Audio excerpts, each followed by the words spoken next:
Hello students, good morning to you, all of you, and hoping that you are safe at home and you are doing study. So many YouTube video clips are sent to you, but I found that many of the students are not caring the study. So it is very bad for you because concept during teaching I am going to clear each and every concept. If you have cleared your concept, then it becomes very simple to understand or to write or to prepare the answers for the exam, and you will get the more marks. But so many students are only busy in writing the notes. I am giving only limited which are very important for the future time also, and for the examination point of view also. Formulas, examples, extra examples out of beyond the topic which are important, I am trying to give you. But no one is caring of my efforts, because this clip to send up to you, each and every student, our efforts are very much. You are not thinking that how much efforts we are going to face.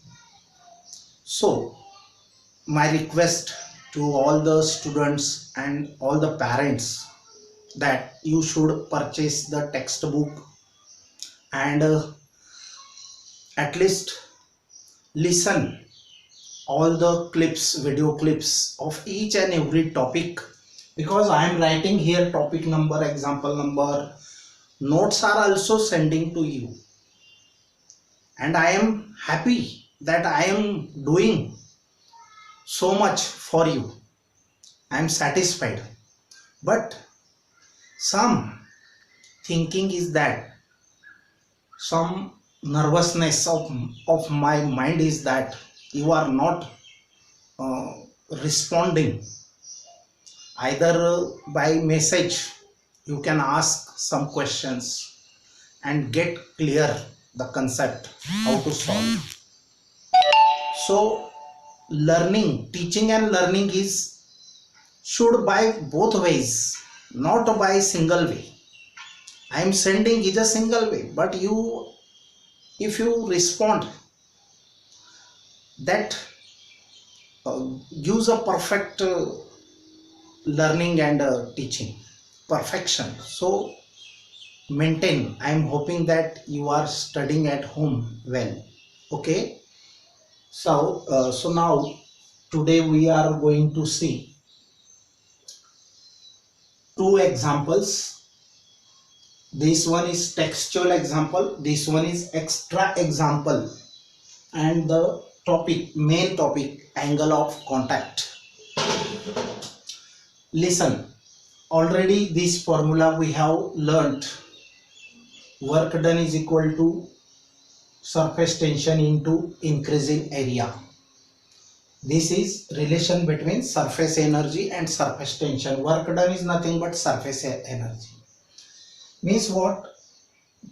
जरी surface energy विचारलं असतं तरी पण हाच formula तुम्ही use करू शकता, equal आहे, सेम आहे. Okay. Now what is the problem? Listen all of you and think, try to understand. Calculate the work done in blowing a soap bubble. Calculate a work done find out करा. कोणतं काम किती joules मध्ये किती काम झालं ते शोधा.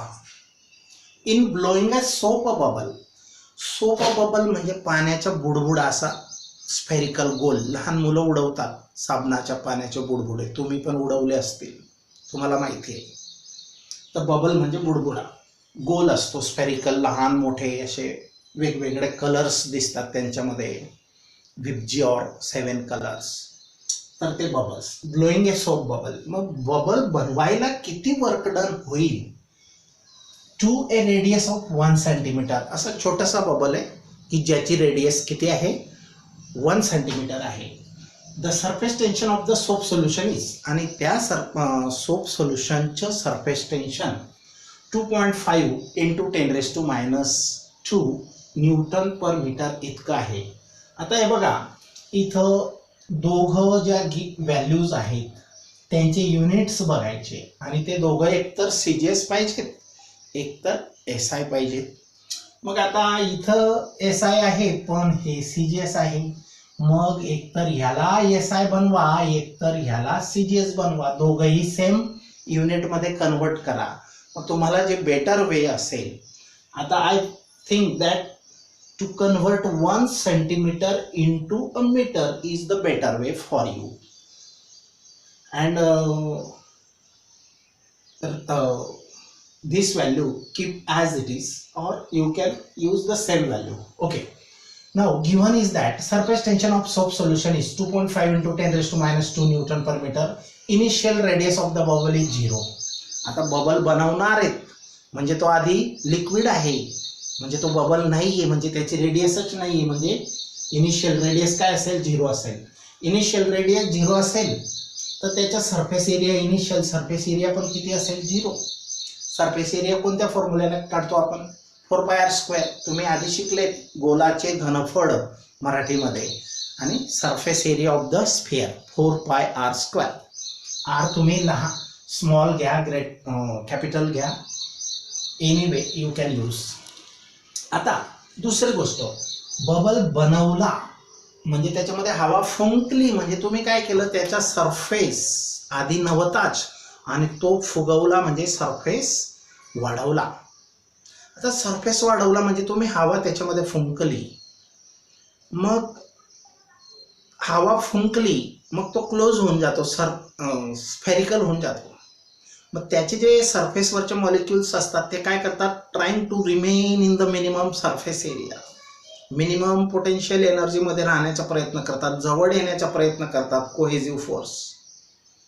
पण आपली हवा भरलेली असल्यामुळे ती हवेमुळे त्यांना दूर राहावं लागतं, सरफेस हा फॉर्म व्हावाच लागतो. मग इनिशियल सरफेस एरिया 0 असेल कारण रेडियस 0 आहे. मग तुम्ही बबल बनवला आता 1 सेंटीमीटरचा समजा, तर 1 सेंटीमीटरचा बबल आहे त्याला मीटरमध्ये कन्वर्ट केलं 1/100. सेंटीमीटरच्या मीटरमध्ये कसं करतात 100ने डिवाइड करायचं, सेंटीमीटरमध्ये जी पण व्हॅल्यू असेल तिला 100ने डिवाइड करायचं. 100 म्हणजे 10² ने डिवाइड करायचं, म्हणजे त्या 10² ला वरती पाठवलं तर 10⁻⁻2 ने मल्टिप्लाय करायचं. एनिवे 10⁻⁻2 ने मल्टिप्लाय करायचं. मी पुन्हा पुन्हा सांगणार नाही कारण हे बारकावे तुम्हाला लक्षात ठेवावे लागतील. तर 0.01 मीटर. बरं, a soap bubble has 2 surfaces. आता आपण हा एकच सरफेसचा विचार करतोय, पण सोप बबलला मध्ये हवा आहे बाहेरही हवा आहे, बबलच्या आतमध्ये अडकलेली मधली हवा, आणि तो इनर सरफेस बबलच्या इनर सरफेस आणि आउटर सरफेस असे डबलचे सरफेसेस आहेत. आणि बारीक पातळ अशी फिल्म असते, ती व्हेरी थिन फिल्म. बरं, a soap bubble has 2 surfaces, outer आणि इनर, बाहेरचा आणि आतील असे 2 सरफेसेस त्याला असतात. आणि दोघं सरफेस म्हणजे increase in area, final surface area दोघं सरफेसचा. आता एकच सरफेस बाहेरचा बनवला असता पण मध्ये ते लिक्विडने फुल भरलेला असता, भरीव राहिला असता तर एकच सरफेस घेतला असता. पण हवा आहे म्हणजे 2 सरफेसेस आहेत त्याला, म्हणून इथं 2 ने डबलचा तो सरफेस एरिया वाढेल. तर फायनल सरफेस एरिया किती असेल 2 × 4πr². सरफेस एरियाचा फॉर्म्युला किती आहे 4πr², आणि तो डबलचा आहे म्हणून 2 घेतला, मग टोटल किती झाला 8πr². आता फक्त हा फायनल सरफेस एरिया आहे. फायनल म्हणजे काय, बुडबुडा बनल्यानंतर, बुडबुडा नव्हता तेव्हा सरफेस एरिया 0 होता. बरं, आपल्याला हे का बरं तयार करावे लागले की इथं आहे ना DA म्हणजे चेंज इन सरफेस एरिया किंवा इन्क्रीज इन सरफेस एरिया असं दोघं वेने म्हणता येईल त्याला, चेंज इन सरफेस एरिया. मग चेंज इन म्हणजे difference in areas, D for difference in areas. मग आता फायनल मायनस इनिशियल. आता फायनल मायनस इनिशियल का बरं केला, कारण फायनल एरिया हा ग्रेटर आहे, इनिशियल हा स्मॉलर आहे. मग final area minus initial area that will give U A change in area or increase in area. हा, याला इनक्रीज इन एरिया पण ट्रीट करू शकतो. हा, लक्षात ठेवा, पुढे प्रॉब्लेम्स येणार आहेत त्याच्यामध्ये तुम्हाला तो इनक्रीज इन एरिया असं वर्डिंग मिळेल तुम्हाला.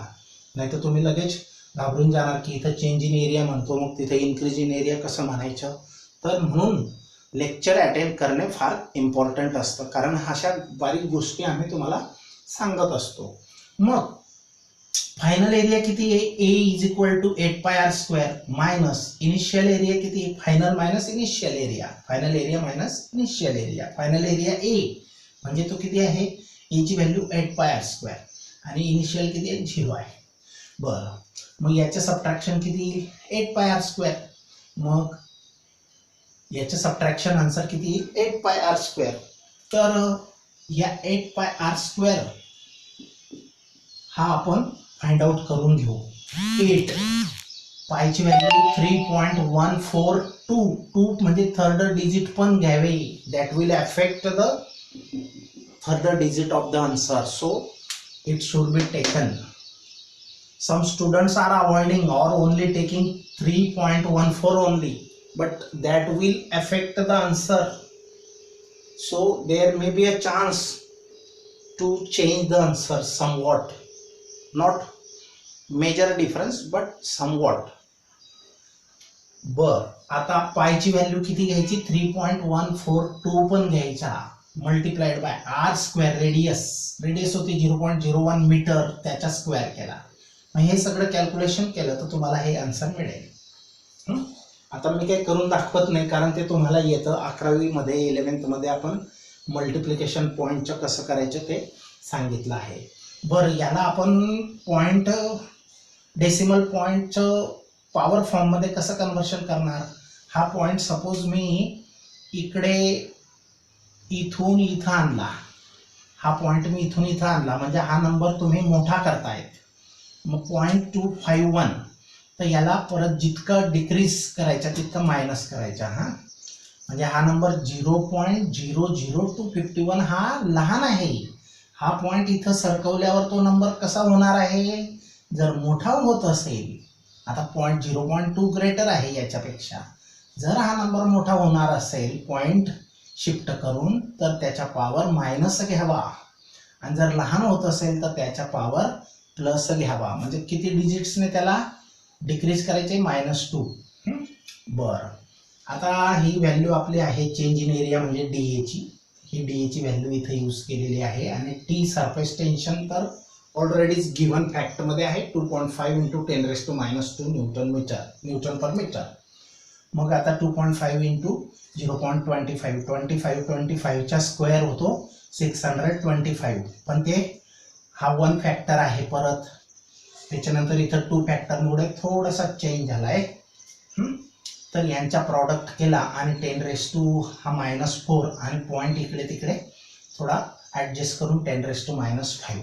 हे येईल की नाही, जर नाही आलं परत सांगा, मी एक स्पेशल पिरियडला, कारण हा ऑलरेडी 9th 10thचा पार्ट आहे आणि 11चा फार 11th मध्ये शिकले, आणि आता 12thला अजून 8वी 9वीच्या शिकवणे, तर आपला सिलेबस बराच मागे राहू शकतो.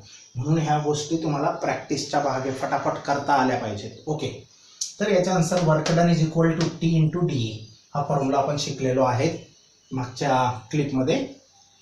तर आता मग हे आन्सर जूलमध्ये असेल वर्क डन. ओके, आता अँगल ऑफ कॉन्टॅक्ट म्हणजे काय. तर अँगल ऑफ कॉन्टॅक्ट म्हणजे suppose take one of the plane surface such as a glass. एखादा काच आहे आणि काचेवर तुम्ही वेगवेगळे लिक्विड्सचे ड्रॉप्स, एक ड्रॉप एक थेंब ड्रॉपरने सोडा. आता सपोज प्युअर वॉटर, प्युअर म्हणजे कोणतं वॉटर, ड्रिंकिंग वॉटर नाही, हा रेन वॉटर हे प्युअर वॉटर असतं. डिस्टिल्ड वॉटर ज्याच्यामध्ये सॉल्ट नाहीत, क्षार नाहीत, प्युअर वॉटर, फक्त वॉटरचेच मॉलिक्यूल त्याच्यामध्ये आहेत, डिझॉल्ड काहीही नाही त्याच्यामध्ये, that is called pure water. तर pure water in contact with a glass, हा काचेचा सरफेस आहे, प्लेन सरफेस आहे, सॉलिड.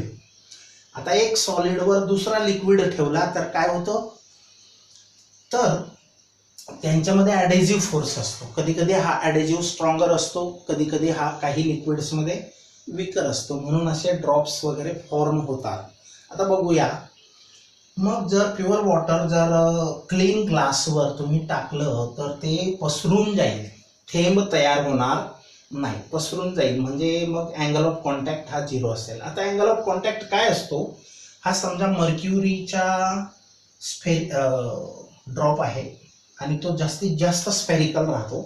हा केरोसिनचा आहे, केरोसिन रॉकेलचा आहे आणि तो थोडाफार ड्रॉप फॉर्म करतो, पसरट राहतो थोडाफार, हा कमी पसरट राहतो, जास्तीत जास्त स्फेरिकल, म्हणून मर्क्युरीचे सरफेस टेन्शन जास्त आहे. टेक्स्ट बुकमध्ये एक टेबल दिलेला आहे, प्युअर वॉटर, केरोसिन, पॅराफिन, अजून जे पण ट्रान्सपरंट लिक्विड आहेत त्यांचे सरफेस टेन्शनच्या व्हॅल्यूज दिलेल्या आहेत. दोघं युनिट्समध्ये दिलेले आहेत, न्यूटन पर मीटरमध्ये पण आहे आणि डाइन पर सेंटीमीटरमध्ये पण आहे.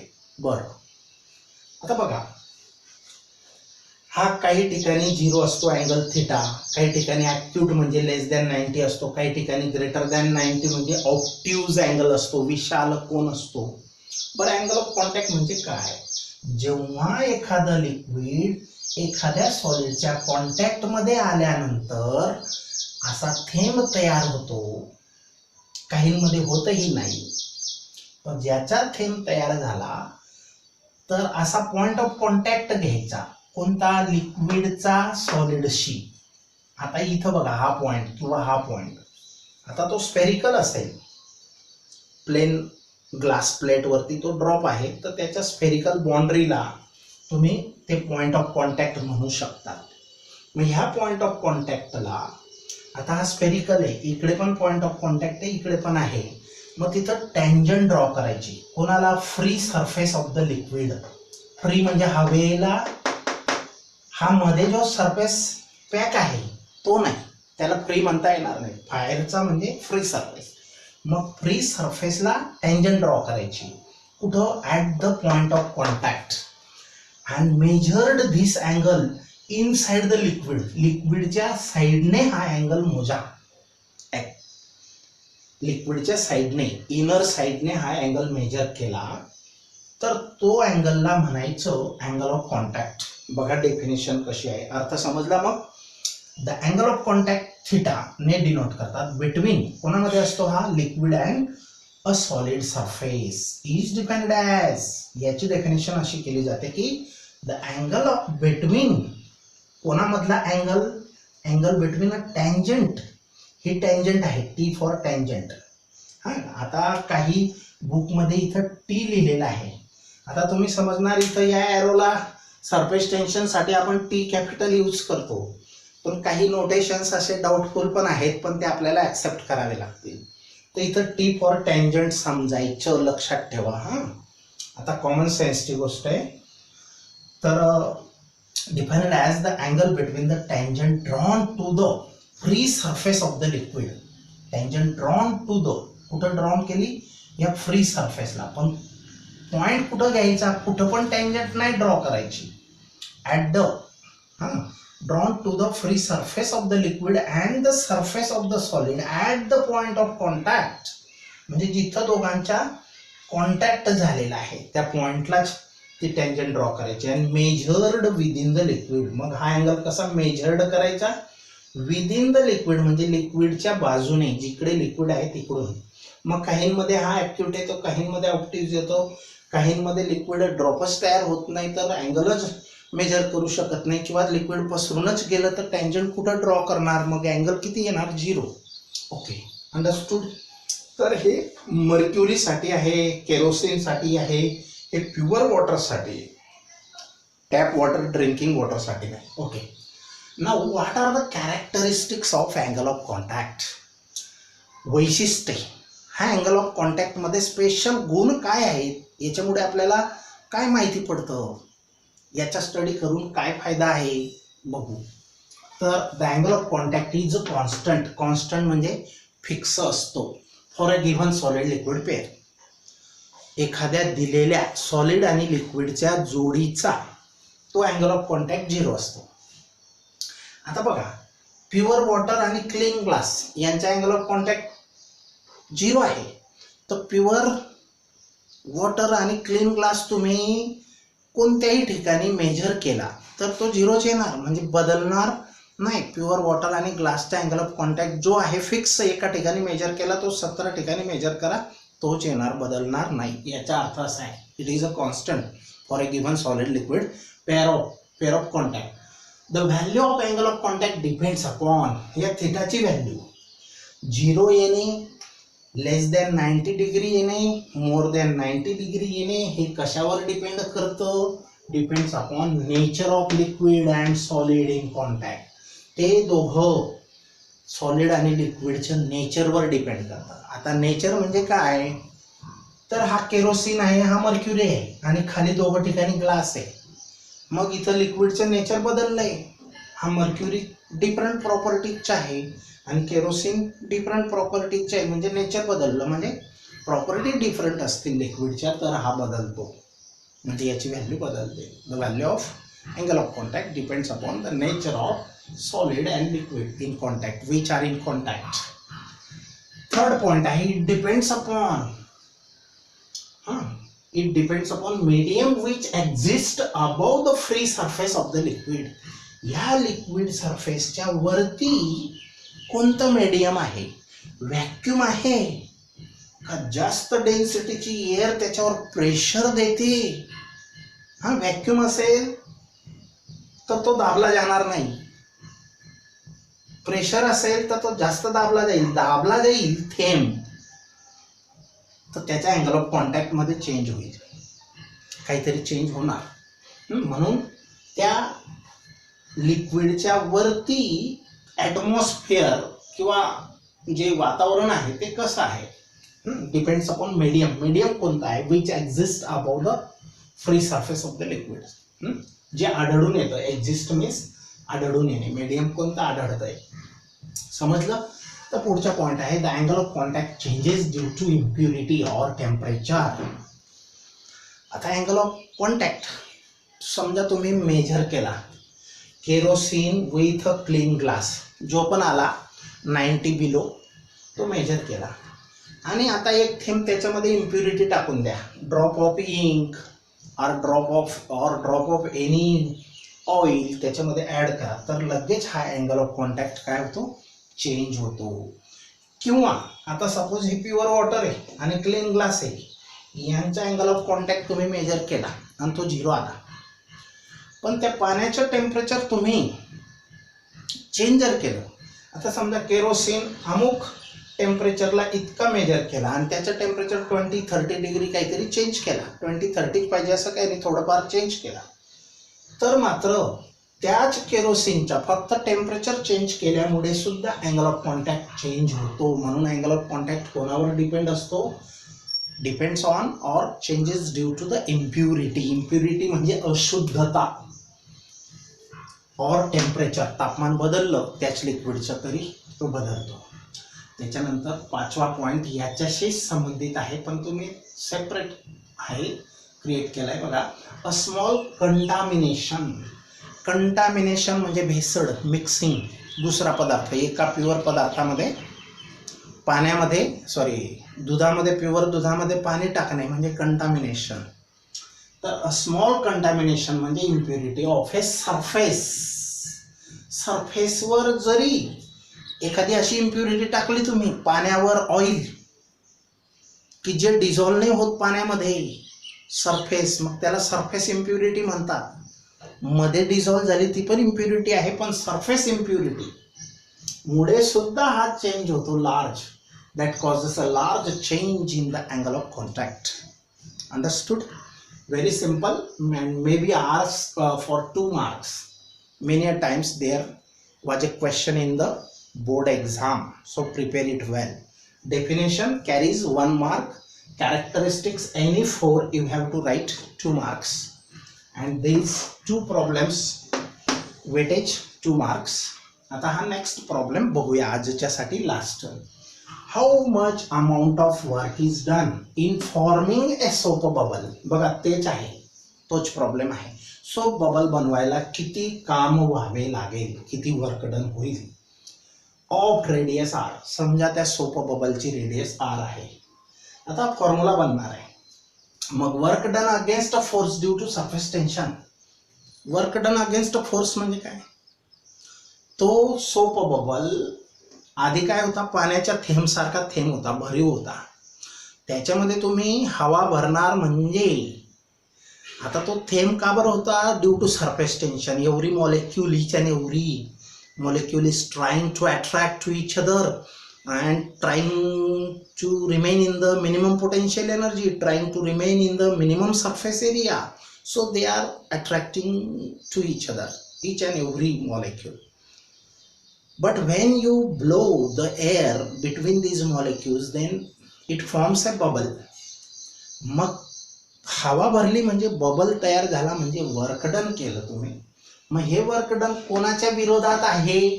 अगेन्स्ट म्हणजे च्या विरोधात. Work done against force due to surface tension. तो थेंब होता तेव्हा सरफेस टेन्शनच्या फोर्समुळे तो लहान होता, पण तो सरफेस टेन्शनचा जो फोर्स होता त्याच्यामुळे तो ड्रॉप होता. आणि तुम्ही त्याला हवा भरून त्याला बबल बनवणार आहे. म्हणजे कोणाच्या विरोधात तुम्ही काम करतायत? सरफेस टेन्शनचा जो फोर्स आहे, कमी एरियामध्ये थेंब राहू देण्याचा जो प्रयत्न आहे त्याच्या विरोधात तुम्ही वर्क डन करणार आहेत. आणि ते कसं फाइंड केलं जातं? W is equal to T into D. आताच पाहिलं आपण, टी इंटू डी. आता in case of bubble of radius R, there are two surfaces in contact with air. आताच पाहिलं दोन सरफेसेस असतात. Therefore the total surface area of the bubble. आता single surface area एक साईडचा असेल तर 4πr², पण त्या बबलला आतून आणि बाहेरून असल्यामुळे डबल. मग सरफेस एरिया किती? 8πr². मग हा चेंज इन सरफेस एरिया किती? 8πr². आणि surface tension T. W is equal to T into D. D ची व्हॅल्यू काढायची, फक्त टाकायची, तुम्हाला काय मिळून जाईल? Work done in forming the bubble 8πr²t. Very simple. Maybe ask for 2 marks. Now we'll stop here. Hope that you will listen carefully.